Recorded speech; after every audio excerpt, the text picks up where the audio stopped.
زۆرترین ژمارەی مرۆڤە بلیمەتەکان بە گوێرەی ئەو پانتایی تێیدا دەژین دەکەوێتە کام وڵاتەوە. زیرەکترین مرۆڤەکانی دنیا لە شوێنێکدا کۆبوونەتەوە. ئێستا با بڕۆین بۆ ئەوێ. شوێنێکە لە نێوان سنووری سویسرا و فەڕەنسا. هەر کەس دەزانێت ناسا لەکوێیە. توێژینەوە لە ئاسمان و گەلاکسیەکان و تەمە ئەستێرەکان دەکەن. بەڵام شاری سێرن توێژینەوە لەسەر جیهانی وردیلەکان دەکەن. هەر بۆیە زۆرینەی خەڵک نەیان بیستووە. بابەتی ئەم جارەمان ناوەندی توێژینەوەی ئەتۆمیەکانی ئەوروپایە کە بە سێرن ناو دەبرێت. لە سەردەمی هیتلەر و جەنگی جیهانی دووەم کۆچێکی زۆر جددی مێشکە بلیمەتەکان لە ئەوروپا و بەرەو ویلایەتە یەکگرتووەکانی ئەمریکا دەست پێ دەکات. ئەنیشتاینیش لە ڕێزی پێشەوەی ئەو کۆچبەرانەیە.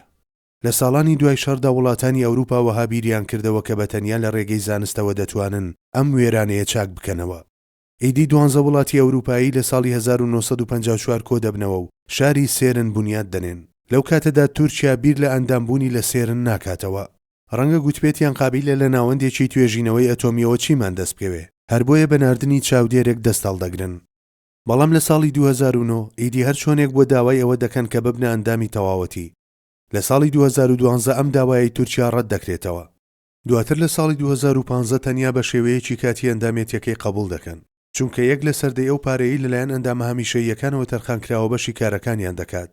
هەر بۆیە گەر سێرن بە شارۆچکەی بلیمەتەکان ناو ببین لە شوێنی خۆیدایە. هەزاران بلیمەت و ئازبەرزی سەر بە وڵاتانی جیاوازی دنیا کەواکار لە سەرفیزیای ئەتۆمی دەکەن لێرەدا خەریکی توێژینەوە و تاقیکردنەوەن. هەر یەک لەمانیش مرۆڤگەلێکن کە ڕێژەی IQ مێشکیان 120 تا 150. هەزاران زانای تریش لە دەرەوەی ئەم ناوەندە پاڵپشتی کارەکانیان دەکەن.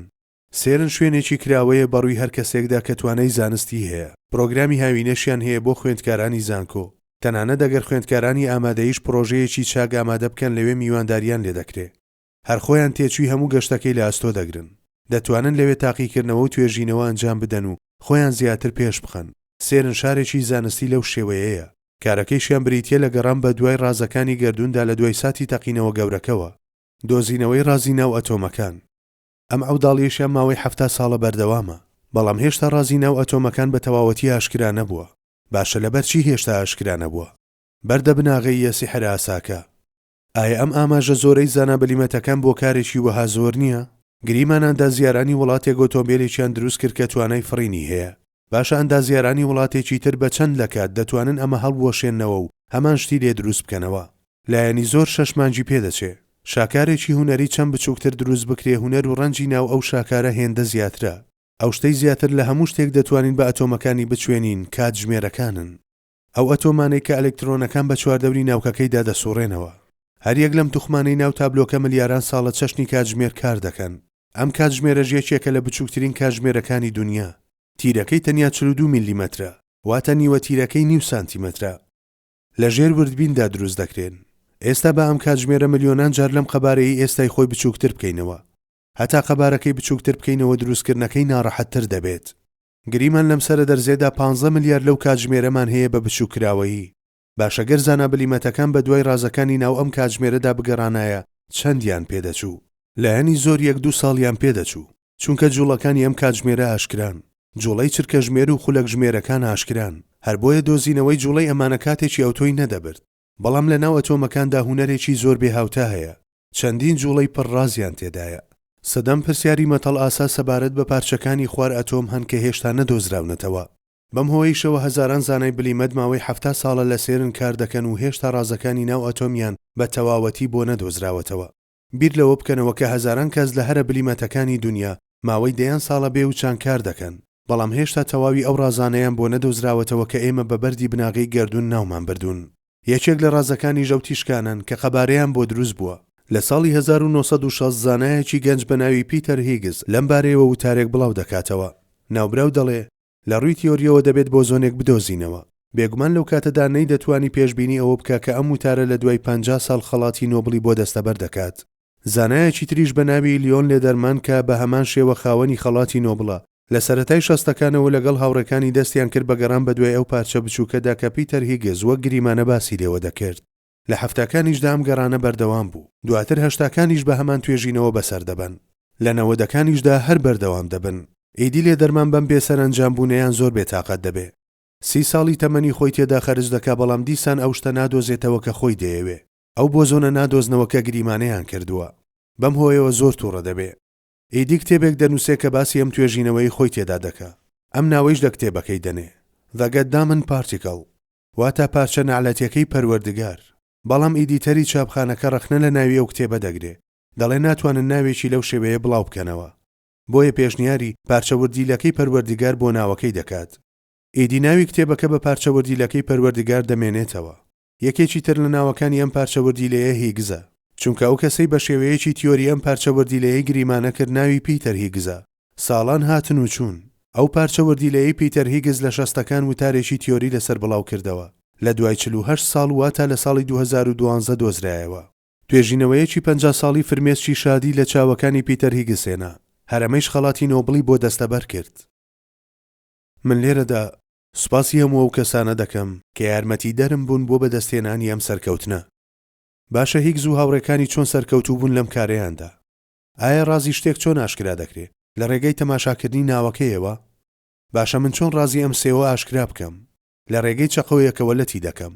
ئێستا دەتوانم لە تاقیگەکانی چمیادا ڕازەکانی ناو ئەم سێوە ئاشکرا بکەم، چونکە دەتوانم بەشی ناوەوەی ببینم. گریمان بەشی دەرەوەی ئەم سێوە لە پۆڵە دروستکرایە. لەو کاتەدا چیم دەکرد؟ لە ڕێگەی پیکێکەوە هەوڵی شکاندنیم دەدا. دەیە و کارێش کە لە سێرن ئەنجامدرا هەر ئەمە بوو. ئەگەری تەماشاکردنی ناو ئەتۆمەکان لە ئارادا نەبوو، تەنیا ڕێگە چارەیژەوە بوو بە خێرایی پێکداچێشان لە نێوانیاندا دروست بکەن هەتا ناوەوەی ببینن. لەم کارێشدا خاڵێکی زۆر سەرسوڕهێنەر و پێکەنی ناوی هەیە. بۆ بینینی ئەو ئەتۆمانەی کە هێندەی چاو ناتوانێت بیان بینێت بچووکن، پێویستمان بە گەورەترین ئامێرەکانی دنیا هەیە. بۆ ئەوەی ئەو ئامێرانەش ببینین پێویستە بۆ ژێر زەویدا ببەزین. یەکێک لە 4 ئامێرە زەبەلاحەکە ناوی ئەلیسە، 56 مەتر لە ژێر زەویەوەیە، 26 مەتر درێژیەکەیەتی و 16 مەتریش بەرزیەکەیەتی، هەروەها 16 مەتریش پانیەکەیەتی. کێشەکەیشی نزیکەی 10,000 تەن دەبێت. 2000 زانا لە سەرم ئامێرە کار دەکەن. دوهەمیان ئامێری LHCBە، 100 مەتر لە ژێر زەویەوەیە، 21 مەتر درێژە، 10 مەتریش بەرزە و 13 مەتریش پانیەکەیەتی. کێشەکەی 5000 تەنە. 1500 زانا لە سەرم ئامێرە کار دەکەن. گەورەترین ئامێری پشکنی ناوی ئەتلەسە، 46 مەتر درێژیەکەیەتی، 25 مەتر پانە، 7000 تەنیش کێشەکەیەتی. 5500 زاناکاری لەسەر دەکەن. ئامێری پشکنینی CMS ئەمیشیان 100 مەتر لە ژێر زەویەوەیە، 22 مەتر درێژیەکەیەتی، پانیەکەیشی 15 مەترە. هەروەها دوو هێندەی بورجی ئیفڵ چێشی هەیە، واتە 14000 تەنە. لێرەشدا 5500 زاناکاری لەسەر دەکەن. سەبارەت بەو تیشکانەی کە هەندێک لە زانایان لەبارەیانەوە دەڵێن هەر لە خۆیانەوە خەبارەیان پەیدا کرد، بۆ بینینی بچووکترین مۆدێلی ئەو ئەتۆمە هەزاران زانای بلیمەت بە زەبەلاحترین ئامێرەکانی دنیاوە تێدەکۆشن هەتا بیبینن. ئێستا بالەوە بڕوانین کە چۆن ئەم کارە دەکەن. پرۆتۆنەکان بە یەکتری دادەشێشن. ئەم ئامێرە زەبەلاحانە لە قوڵایی 100 مەتری ژێرزەویدان، بە تونێلێکی 27 کیلۆمەتری بەیەکەوە بەسراونەتەوە. لە بوتڵێکی سوورەوە گازی هایدرۆجینی پێدەدرێت. ئەلکترۆنەکانی ناوتوخمی هایدرۆجین بە مەودایەکی موگناتیزی تێدەپەڕێنرێن کە لە هەستیارترین موگناتیزەکانی جیهان پێکهاتووە. ئەم کەناڵانەیش بە 271 پلەی ژێر سفری سەدی ساز کراونەتەوە، واتە ژینگەیەکی باڵا بۆ پێگەیاندنی فراهەم کراوە. لەو کەناڵە یەکمەتریانەدا کە بە هەستیارترین موگناتیزەکان ڕووپۆش کراون، پرۆتۆنەکان بە تەواوی لە ناوچی ئەتۆمەکە جیا دەکرێنەوە. لەبەرەو ژینگە زۆر بەهێزە موگناتیزی فراهەم کراوە، پرۆتۆنەکان بێ ئەوەی خۆیان بە دیوارەکانی ئامێرەکەدا بچێشن، لە گەشتی خۆیان بەردەوام دەبن. بەم شێوەیە پرۆتۆنەکان کۆنتڕۆل دەکرێن و دەیان خەنە قالبی گورزەیەک لە پرۆتۆنەوە. سەرەتا بە یەک لە سەرسەی خێرایی تیشک، دواتر هێندەی 170 خێرایی تیشک، لە کۆتاییشدا لە ڕێگەی خێرایی یەک بەڕێژەی لە 99.99.98 خێراییەکەیان بەرز دەکرێتەوە. پرۆتۆنەکان لە ماوەی چرکەیەکدا 12000 جار دەچنە ئەو سەری تونێلە 27 کیلۆمەتریەکە و دەگەڕێنەوە. لە چرکەیەکدا نزیکەی 1 ملیار پێکداچێشان ڕوودەدا، واتە هاوشێوەی 100 ملیار دەنکەترەیە کە خۆیان بە 100 ملیار دەنکەترەی تردا داماڵن. لەو شوێنەدا کە پێکدادانەکە ڕوودەدا پلەی گەرمی بۆ 5 تریلیۆن پلە بەرز دەبێتەوە. گەربیر لەوە بکەینەوە گەرمی ناوچەقی خۆری 16 ملیار پلەیە. ئەم گەرمیەی ئێرە لە عەقڵ بەدەرە. بەم شێوەیە ئەو ئەتۆمانەی کە ناتوانین ناوەوەیان ببینین، لە ڕێگەی ئەو پێکدادانانەوە دەتوانین ناوەوەیان ببینین. زۆرێک لە پارچەکانی شەر لە سەرەتای پێکدادانەکانەوە لە ناو دەچن. لە چرکەیەکدا 40 ملیۆن وێنە دەگیرێ. 100,000 کارڕێخەر و 10,000 پێشکەشکار هەیە. سەرنجامی ئەمانەیش لە کۆمپیوتەرە هەرە پێشکەوتوەکاندا شیکاریان بۆ دەکرێت. لە ڕاستیدا دیاریکردنی فۆتۆنەکان و کارکردن لەسەریان و ئەنجامدانی شیکاری بۆیان کارێکە لە نێوان چاوی مرۆڤ و مێشتیشدا ڕوودەدا. ڕەنگە هەر کاتێک باسی ئامێری پشکنەری گەردیلەکان بکرێ ئێوە خەیاڵتان بەلای ئامێرە زەبەلاحەکانی سێرندا بڕوە، وەگەمەی کە ناوی ئەتلەسە. ئەیچی دەڵێن ئەگەر من بە ئێوە بڵێم هەر مرۆڤێک کارمەندی ناو ئەم ناوەندە ئەتۆمیە بێدیاننا خاوەنی یەک نا بەڵکو دوودانە لەم ئامێرە زەبەلاحانەیە. دەی چاوەکانی ئێوە ئامێرێکی زۆر ناوازەی وێنەگری لەم شێوەیەن، چونکە چاوەکانیشتان فۆتۆنەکان و تەنۆلکەکانی تیشک دیاری دەکەن و دەیان بینن.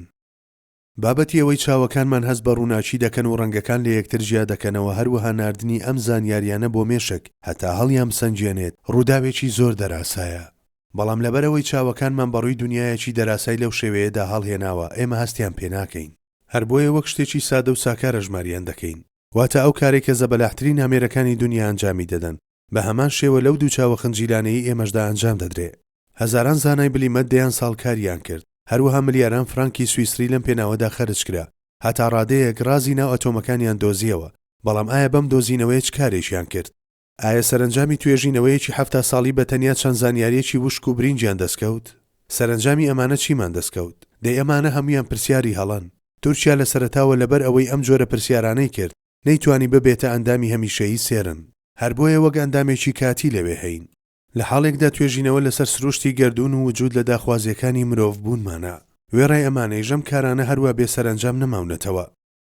زانینی سروشتی گردون، تەماشاکردنی هونەرەکانی بەدیهێنەر، ڕێگەی سەدان دۆزینەوەی بێهاوتای لە بەردەم زانایاندا کردەوە.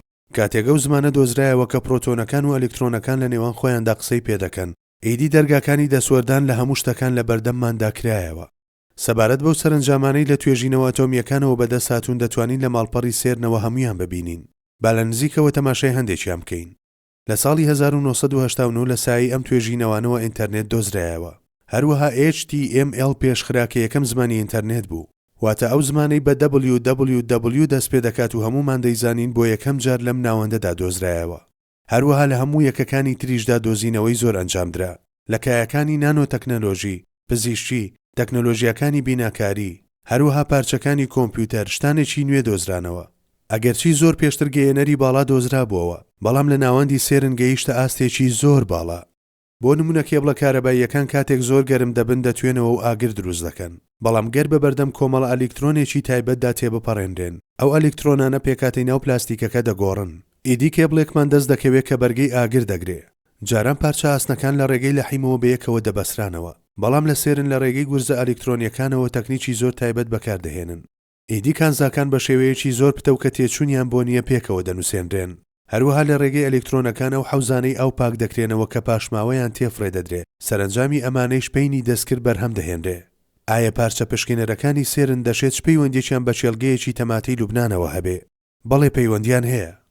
لە کارە چێلگەیەکانیشدا سێنسۆری فایبەر ئۆپتیک بەکاردەهێنرێ. بەم شێوەیە بەکارهێنانی پەین و دەرمانە مێروکوژەکان کەم دەکرێنەوە. هەروەها لە ڕێگەی ئەو تەکنەلۆژیانەی لە سێرن بەرهەم هێنراون شاکارە مێژووی و هونەریەکان نۆژان دەکرێنەوە. تۆمۆگرافی، پۆسیترۆن ئێمیشن تۆمۆگرافی، تەواوی ئەم تەکنەلۆژیایانە هەر کاری هەمان ناوەندی ئەتۆمین. یەکێکی تر لە دۆزینەوەکان هادرۆن تراپیە. لە چارەسەری نەخۆشی شێرپەنجەدا کاتێک بە کێمیۆتەراپی خانە شێرپەنجەیەکان لەناو دەبرێن، لە هەمان کاتدا خانە تەندروستەکانیش لەناو دەچن. بەڵام لە چارەسەری هادرۆندا کۆمەڵە پرۆتینێکی خێراکرا و بەرەو خانە شێرپەنجەیەکان ئاراستە دەکرێن. گورزە پرۆتینیەکان بەڕێگاوە کەمتر وزە بەکاردێنن، واتە هەمویان بەرەو شوێنی ئاماژدار ڕەوانە دەکرێن و خانە شێرپەنجەیەکان بەم شێوەیە لەناو دەبن. لە دوای تەواوی ئەمانە دەپرسی ناخۆ هەتا چەند ڕازی ئەتۆمەکان ئاشکرا بوون. بۆ وەڵامیان پرسیارە دەچینە لای پیتەر هێگسکە پارچەوەردیلەکانی پەروەردگاری دۆزیەوە. دۆزینەوەی بۆ زۆنەکان دۆزینەوەیەکی زۆر گەورەیە، بەڵام ئەمە سەرەتای مێژووە. ئێمە تا ئێستا ڕووکەشی بابەتەکەمان ئاشکرا کردووە، شتی زۆر ماوە کە بیدۆزینەوە.